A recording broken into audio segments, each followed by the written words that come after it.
Hello boys and girls, voy a explicar el presente continuo con tercera persona para que ustedes puedan hacer el ejercicio. Bueno, voy a empezar explicándoles que lo primero que necesitamos para crear una oración en presente continuo es un pronombre.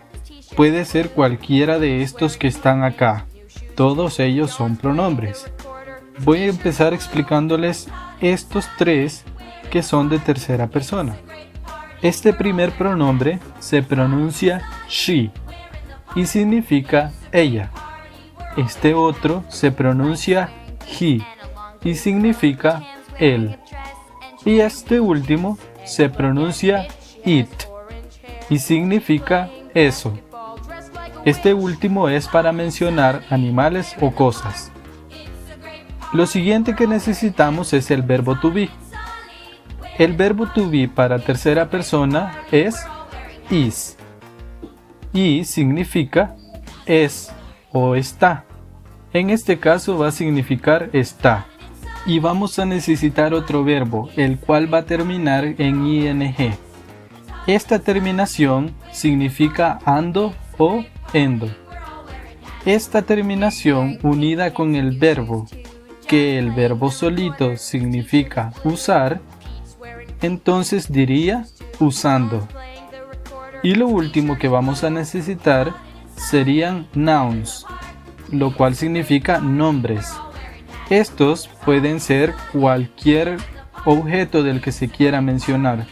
También podemos añadirle adjetivos, como son los colores, o cualquier otro que pueda calificar al noun. En el libro tenemos 5 oraciones.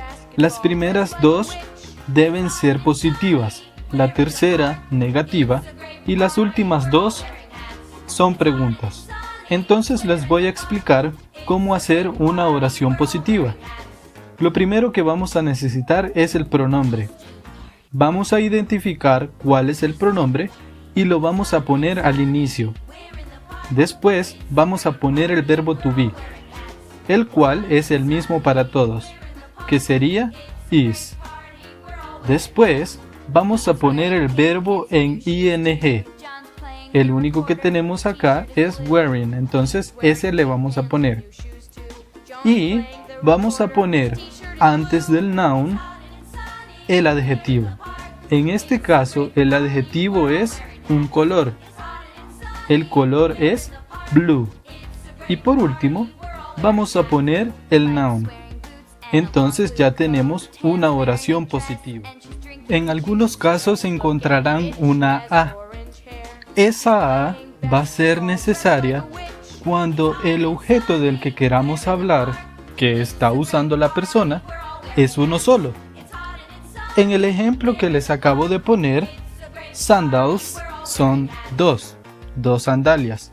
Nunca una persona usa solo una sandalia. Imagínense que él no estuviera usando sandalias, sino que estuviera usando un suéter, que es un suéter. Entonces, para decir un, debemos poner una A. En este caso, la oración cambiaría y diría, he is wearing a blue sweater. Entonces recordemos, cuando el objeto que usa la persona sean 2 o más, entonces no va a llevar a. Pero si el objeto es solo uno, por ejemplo los relojes, entonces va a llevar una a. Ahora, para convertir la oración en negativo, solo debemos añadir un not después del verbo to be. En este caso quedaría, he is not wearing blue sandals. Él no está usando sandalias azules. Podemos hacer un arreglo para que el not vaya pegado al verbo to be. Entonces quedaría la N pegada a la S. En vez de la O pondríamos un apóstrofe y después una T. Entonces quedaría he isn't wearing blue sandals. Y por último, para hacer una pregunta, lo único que debemos hacer es poner el verbo to be antes y después el pronombre.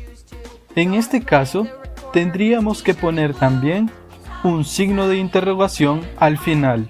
Al inicio no, sino que solo al final. Entonces nos quedaría así. Is he wearing blue sandals? La pregunta en español sería, ¿está él usando sandalias azules? Recuerden que estos solo fueron ejemplos.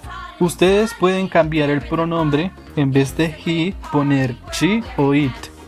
También, antes del color, pueden poner a o an, según lo indique lo que ustedes deben ordenar.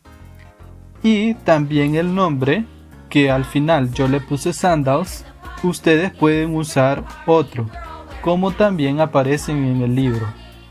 Así que espero les haya servido. Cualquier duda pueden escribirme y siempre a seguir practicando inglés. Goodbye.